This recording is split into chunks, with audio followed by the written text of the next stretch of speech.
ton baluchon, le podcast par et pour les 8-15 ans qui parle de voyage et d'expatriation.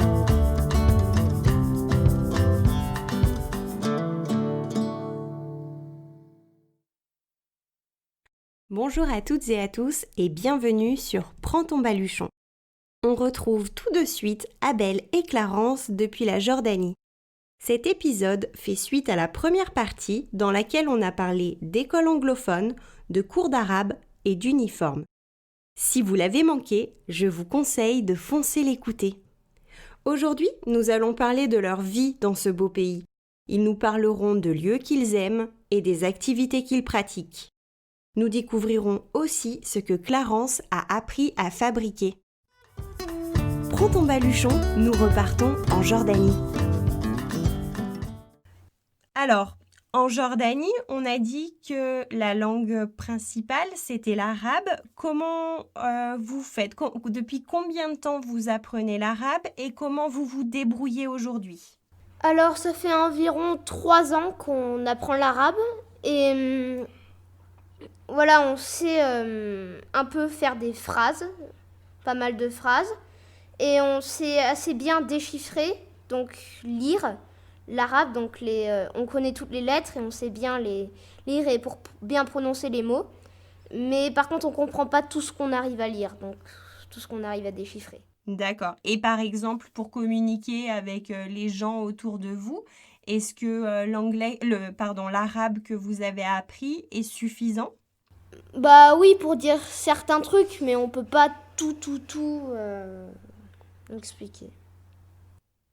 Et est-ce que ça vous a fait peur, ça justement, quand vous avez déménagé en Jordanie ? Est-ce que vous avez eu peur de ne pas comprendre à cause de la langue ? Est-ce que c'est quelque chose qui vous a inquiété ? Moi, ça m'a pas du tout inquiété en fait, parce que j'avais l'habitude avant avec la Birmanie, et puis en Birmanie, j'ai pas vraiment réussi à apprendre le birman. Du coup, non, ça m'a un peu rien fait d'être arrivée sans savoir parler la langue. Et puis si je comprends pas, c'est pas trop grave si je comprends pas tout. Moi, ça m'a pas inquiété, mais ouais. Vous avez pris l'habitude aujourd'hui ? Oui. D'accord. Et on parlait donc de vos petits camarades qui sont des pays différents, mais est-ce que vous avez aussi des amis jordaniens ? Oui, j'ai des amis jordaniens. Et...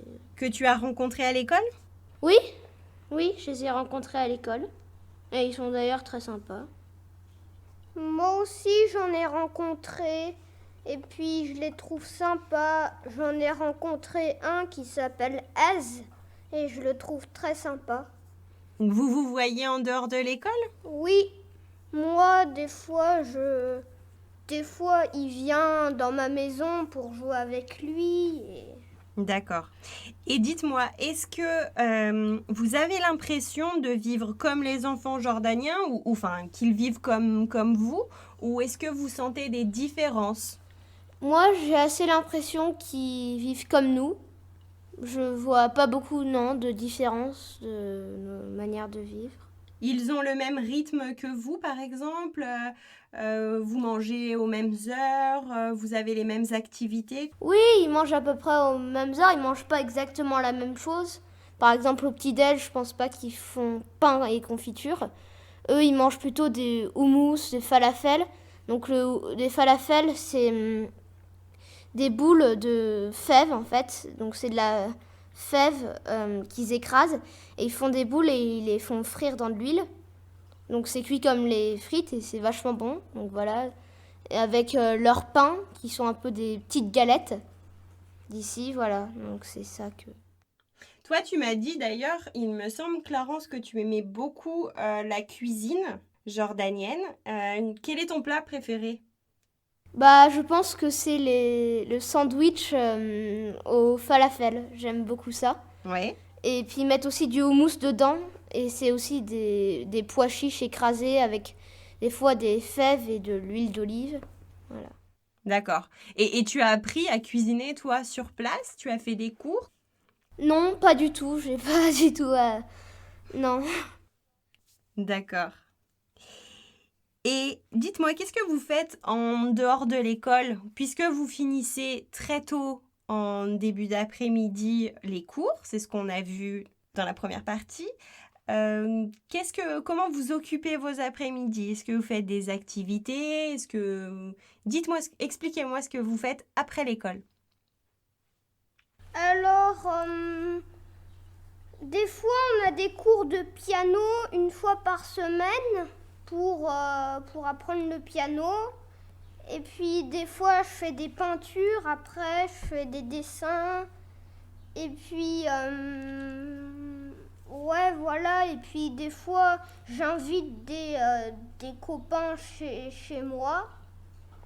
Et puis, voilà. Ouais, on aime aussi beaucoup cuisiner.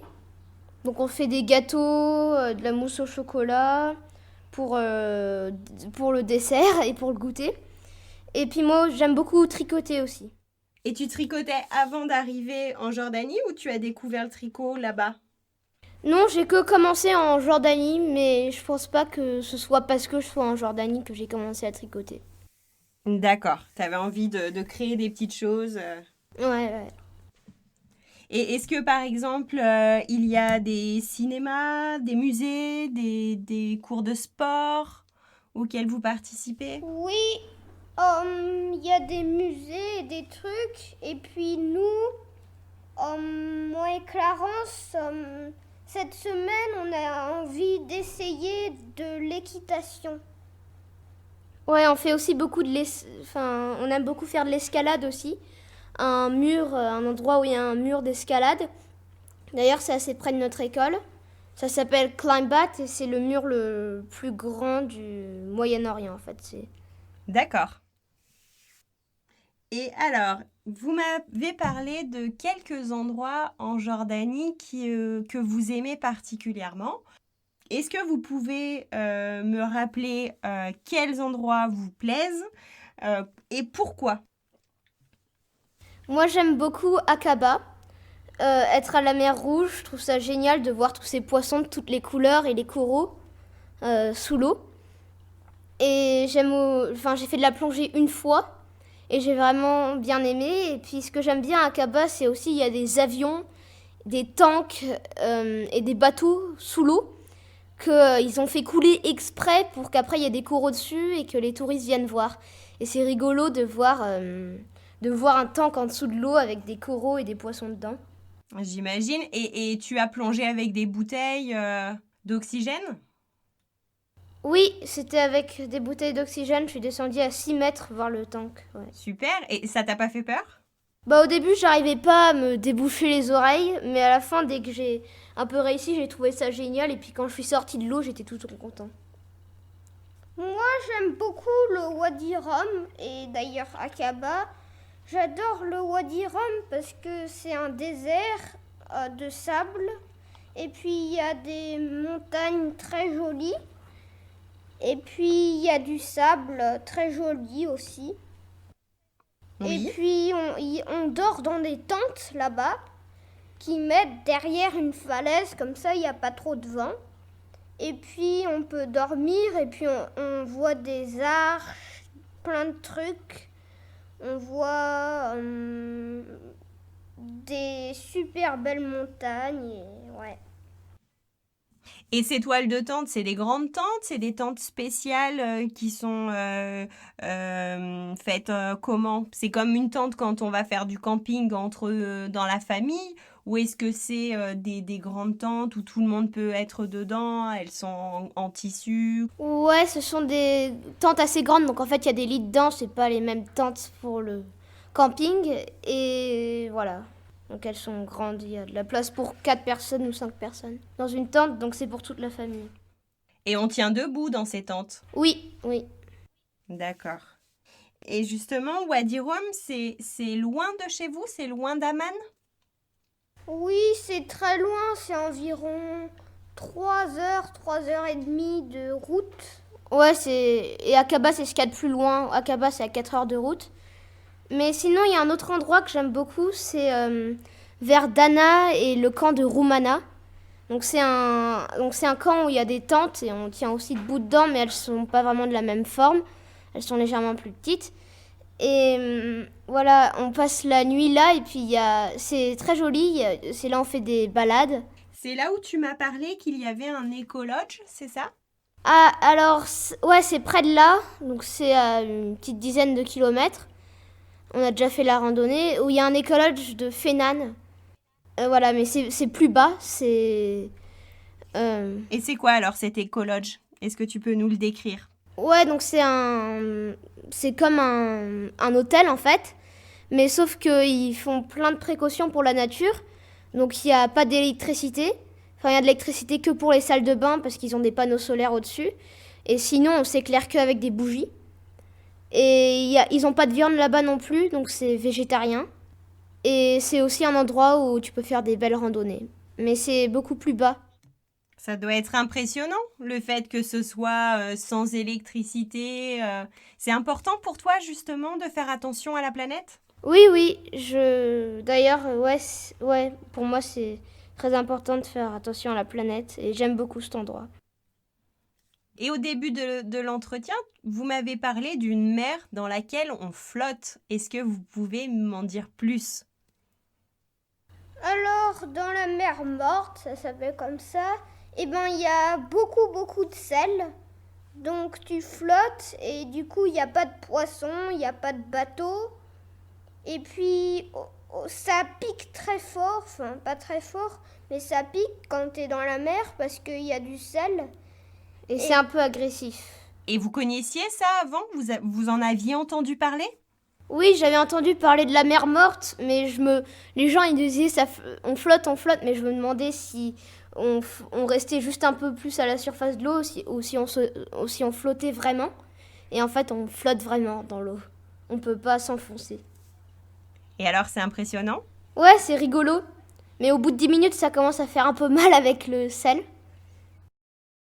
Et il me semble, Clarence, que tu as un petit secret à nous partager. Il paraît que tu as découvert la fabrication artisanale de savon. Est-ce que tu peux nous raconter ça? Ouais, j'aime faire du savon et en fait, tu peux prendre de l'huile d'olive et c'est avec de la soude. Donc c'est la réaction entre cette huile et la soude et ça fait du savon après. Et voilà, pour se laver. Et tu peux aussi utiliser d'autres huiles, t'es pas obligé d'utiliser de l'huile d'olive. Et moi j'ai appris ça en Jordanie de faire avec de l'huile d'olive. Et du coup c'est comme ça qu'on fait tout notre savon pour se laver. Pourquoi justement tu as appris ça en Jordanie particulièrement? Est-ce qu'il y a un lien avec ce pays? Je pense que oui, parce que j'ai appris à faire le savon d'Alep et c'est là où il y a beaucoup d'huile d'olive. Et parce qu'ils ont beaucoup d'oliviers dans le pays. Et puis c'est là où. Et puis le savon d'Alep, il vient du Moyen-Orient en fait.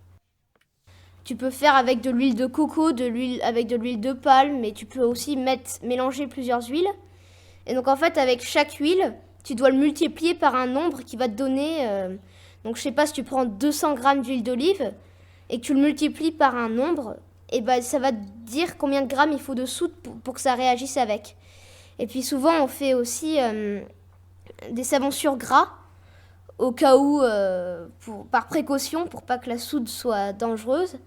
Parce que la soude, c'est dangereux si tu le mets contre ta peau avec de l'eau. Ouais. Et aussi parce que c'est bon pour le corps que ce soit un peu sur gras. Donc 5% sur gras, 8% sur gras à peu près. D'accord. Donc tu vas monter ton petit commerce de savon, si je comprends bien.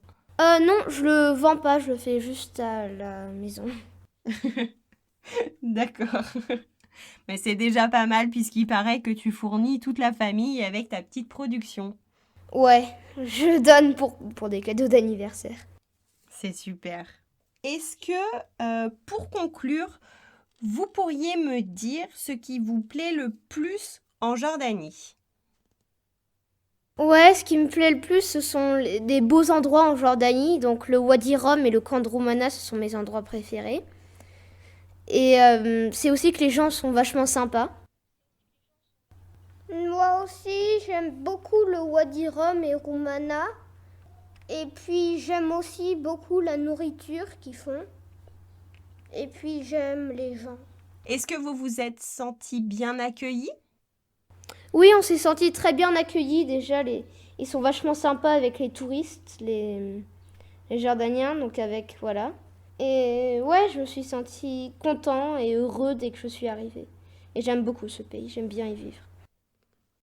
À l'inverse, est-ce qu'il y a quelque chose qui vous manque ou que vous aimeriez avoir en Jordanie? Peut-être le saucisson et le jambon. Il y en a. Ils ont pas de porc et pas beaucoup de poissons non plus. Et par contre, ils ont du très bon mouton. Mais ouais, ça me manque le saucisson, le jambon, le porc et le poisson. Moi aussi, ça me manque le poisson. Et est-ce que vous aimeriez rester dans le temps en Jordanie ou est-ce que vous aimeriez aller ailleurs? Moi, j'aimerais bien rester ici pour un peu plus longtemps. Parce que j'aime beaucoup ce pays. Je trouve ça très joli comme pays. Et puis... Ouais, il est beau, les gens sont sympas. Ouais, j'aime bien vivre à l'étranger aussi. J'aime beaucoup mon école. Moi aussi, mon école. Et alors, j'ai une question pour tous les deux maintenant. Comment vous voyez le voyage? Qu'est-ce que ça veut dire pour vous? Par exemple, Abel, si tu veux commencer. Pour moi, le voyage, c'est quand tu bouges de assez loin, par exemple en avion, en voiture, en train ou en bus, ou en bateau, et puis ouais, voilà. Ouais, pour moi, le voyage, c'est vraiment pour s'amuser et pour se faire plaisir, souvent. Donc, il y a une différence pour vous entre le voyage et l'expatriation. Oui. D'accord. Là, vous avez vraiment l'impression d'être presque jordanien maintenant? Non, j'ai pas l'impression d'être jordanien, mais je me sens bien ici, en fait.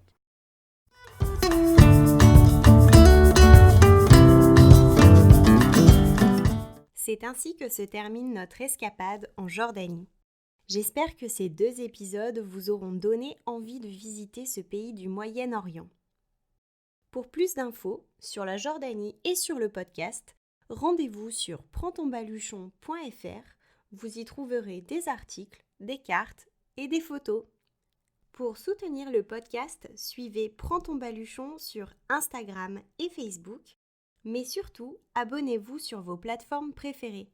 Prends ton baluchon est désormais disponible sur Apple Podcast, Deezer, Spotify, Google Podcast, Podcast Addict et tous les autres, mais aussi sur YouTube. Pensez à noter l'épisode et à me laisser un petit commentaire. Prends ton baluchon revient dans 15 jours avec une nouvelle invitée qui a beaucoup de choses à nous transmettre. Restez à l'écoute!